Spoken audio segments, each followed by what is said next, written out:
امام رضا علیہ السلام نے ارشاد فرمایا ہے، اللہم صلی علی محمد و آل محمد،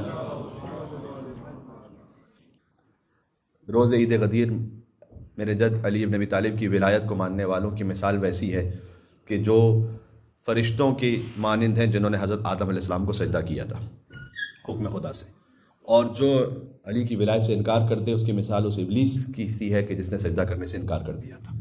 یہ حدیث امام رضا علیہ السلام ہے۔ اللہ کے نزدیک اور ائمہ علیہ السلام کے نزدیک یہ سب سے بڑی عید ہے، اور خداوند عالم نے کسی پیغمبر کو مبعوث نہیں فرمایا مگر یہ کہ اس نے اس غدیر کے دن کو عید کا دن قرار دیا پہلے ہی سے، اور اسے محترم سمجھا ہے۔ اس کا نام آسمانوں میں روز عید موعود ہے، یعنی وہ دن کے جس کا وعدہ لیا گیا تھا، اور زمین میں اس کا نام میثاق کے ماخوذ ہے۔ روایت میں امام جعفر صادق علیہ السلام سے لوگوں نے پوچھا کہ مسلمانوں کے لیے اللہم صلی علی محمد و آل محمد، کیا جمعہ عید الاضحیٰ اور عید الفطر کے علاوہ بھی کوئی عید ہے؟ چونکہ جمعے کا دن بھی ہے عید۔ خود امام رضا علیہ السلام کی اسی حدیث میں جس کا پہلے ہم نے حوالہ دیا، اس میں امام نے یہ بھی فرمایا کہ اللہ نے عید یہ 4 دن قرار دیے ہیں، روز جمعہ، عید الفطر، عید الاضحیٰ، عید غدیر۔ اور پھر امام نے فرمایا کہ عید غدیر کی مثال قیامت میں ان تمام عیدوں میں ویسی ہوگی کالقمر بین الکواکب، جیسے ستاروں کے درمیان ایک چاند ہوتا ہے، اتنا زیادہ روشن، سبحان اللہ۔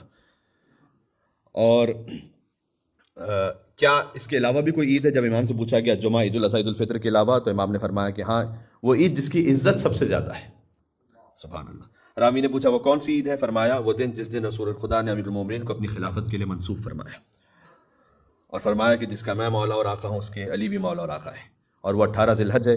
راوی نے پوچھا کہ اس روز کون سے کام کرنے چاہیے؟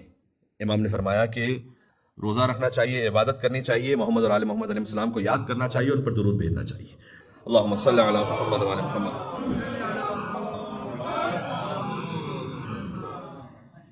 اب جو حدیث سنا رہا ہوں شاید ہمارے لیے اس وقت پریکٹیکلی یہ پاسبل نہ ہو، لیکن یہ سن لیجئے گا، اور جہاں جہاں تک آواز جا رہی ہے انشاءاللہ۔ اور ابن ابی نصر بزنتی سے حدیث ہے، انہوں نے روایت کی امام رضا علیہ السلام سے کہ امام رضا علیہ السلام نے فرمایا کہ تم جہاں کہیں بھی ہو، روز عید غدیر اپنے آپ کو قبر مطہر علی بن ابی طالب پر پہنچاؤ،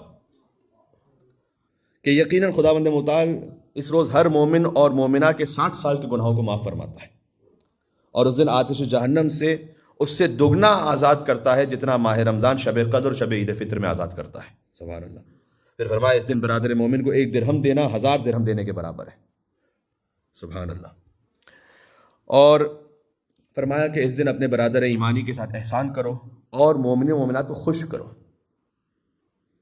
یہ آپ کو باقاعدہ عید غدیر کی سیلیبریشنز میں احادیث میں ملے گا کہ مومن کو آپ خوش کیجئے۔ تو اس کا مطلب ضروری نہیں کہ آپ گھر کے باہر ہی کوئی مومن مومنہ ڈھونڈے، گھر کے اندر بھی ہیں، انہیں بھی آپ خوش کر سکتے ہیں۔ تو وہ کہتے ہیں نا کہ ایک تیر سے 2 شکار ہو جائیں گے، غدیر کا ثواب بھی مل جائے گا، گھر کا ماحول بھی اچھا ہو جائے گا۔ تو آپ کوئی اچھا سا تحفہ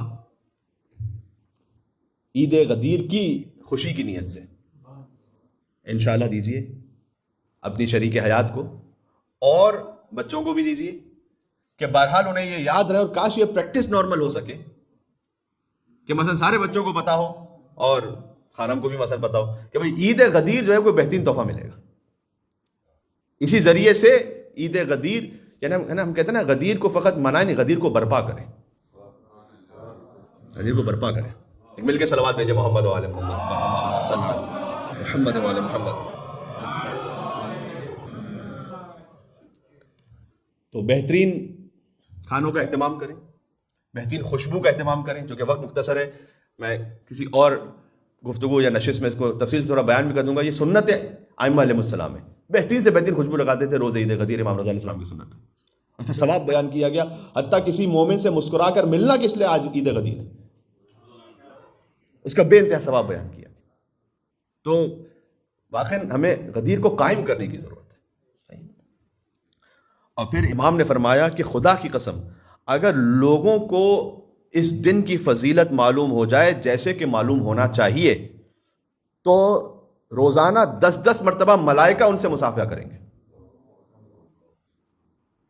اب میں اپنی بات کرتا ہوں، مجھ سے تو آج تک کسی فرشتے نے مصافحہ نہیں کیا، اس کا مطلب یہ ہے کہ میں نہیں جانتا اس دن کی اصل فضیلت کیا ہے۔ امام نے کہا اگر پتہ چل جائے تمہیں جو اس کا حق ہے اس دن کا، تو ملائکہ روز 10 مرتبہ تو اس سے مصافحہ کریں گے۔ واضح ہو رہی بات؟ یعنی یہ اتنا عظیم الشان دن ہے۔ مختصر یہ کہ یعنی اس دن کی تعظیم لازم ہے۔ چند اعمال ذکر کیے گئے، سب سے اہم عمل ہے روزہ رکھنا، اور جو 60 سال کے گناہوں کا کفارہ ہے۔ اگر آپ پر کوئی رمضان کا واجب قضا روزہ ہے تو قضا کی نیت سے رکھیں تو وہ قضا بھی ادا ہو جائے گا، اور انشاءاللہ غدیر کے دن روزہ رکھنے کا ثواب بھی ملے گا۔ اور حدیث میں آیا ہے، یہ بڑی لطیف حدیث ہے، کہ غدیر کے دن کا روزہ ساری دنیا کی عمر کے برابر ہے، جو دنیا کی ایج ہے پوری، اس لیے کہ اللہ تعالیٰ نے خلقی دنیا کو کیا ہے ولایت علی بن ابی طالب علیہ السلام کی وجہ سے۔ تو اس دن آپ روزہ رکھیں، لہٰذا آپ کو ثواب ملے گا ساری دنیا کی جو ایج ہے اس کا۔ سبحان اللہ۔ پھر افطار کروائیے، غدیر کے دن افطار کروانا کسی مومن کو، اس کے لیے امام رضا علیہ السلام نے ارشاد فرمایا کہ تم ایک مومن کو اگر افطار کرواؤ گے تو اللہ ایک فعام کو کھانا کھلانے کے برابر اجر دے گا۔ ابھی میں بتاتا ہوں فعام کیا ہے۔ پھر امام نے کہا نہیں، 2 فعام، 3 فعام، 4 فعام، اور یہاں تک کہ 10 فعام امام نے کہے۔ فعام کا مطلب ہوتا ہے گروہ ایک۔ تو راوی نے پوچھ لیا کہ مولا اس ایک گروہ میں کتنے لوگ شامل ہوں گے؟ امام نے کہا 1 لاکھ، ایک مومن کو افطار کروانا۔ تو بے انتہا اللہ سبحانہ و تعالیٰ گویا تقسیم کر رہے ہیں نام علی بن ابی طالب علیہ السلام پر۔ تو اس دن کو سیلیبریٹ کریں خاص۔ میں نے جیسے آپ سے کہا کہ باقاعدہ گھر میں کوئی خوشی منائے، بچوں کو یہ پتہ ہو، ان کو کوئی اچھا سا، ایسا کوئی، میں یہ نہیں کہوں گا کہ ٹوائے وغیرہ یوں دلوا دیں کہ جو بعد میں ان کے لیے کسی کام کرنا ہو، ایک دن کھیل کے انہوں نے پھینک دیا، کوئی ایسی چیز دلائیں انہیں، کوئی اچھی سی کہ جو ان کے لیے مفید بھی رہے اور انہیں یاد رہے کہ ہاں مثلا بابا نے ہمیں دلایا تھا، غدیر کے دن دلایا تھا۔ کہیں پر آپ کوئی سیر و تفریح کے لیے جائیں، کوئی ایسا اہتمام کریں اور بچوں کو یہ بتائیں اور انہیں خوشی دیں۔ پھر کچھ نمازیں بھی ذکر کی گئی ہیں، وہ آپ مفات الجنان میں دیکھ سکتے ہیں، اس کو میں نہیں دہراؤں گا۔ بس اختتام کرتے ہوئے اتنا کہوں گا کہ جو غدیر کی محفل ہو رہی تھی 18 ذی الحجۃ الحرام کو، وہ کیا عظیم الشان محفل تھی کہ اس محفل کا بانی ہے لا الہ الا اللہ، اس محفل کے خطیب ہیں محمد رسول اللہ، اور اس محفل کا عنوان تھا علی ولی اللہ۔ ہمارا کلمہ یہ غدیر پہ مکمل ہوتا ہے۔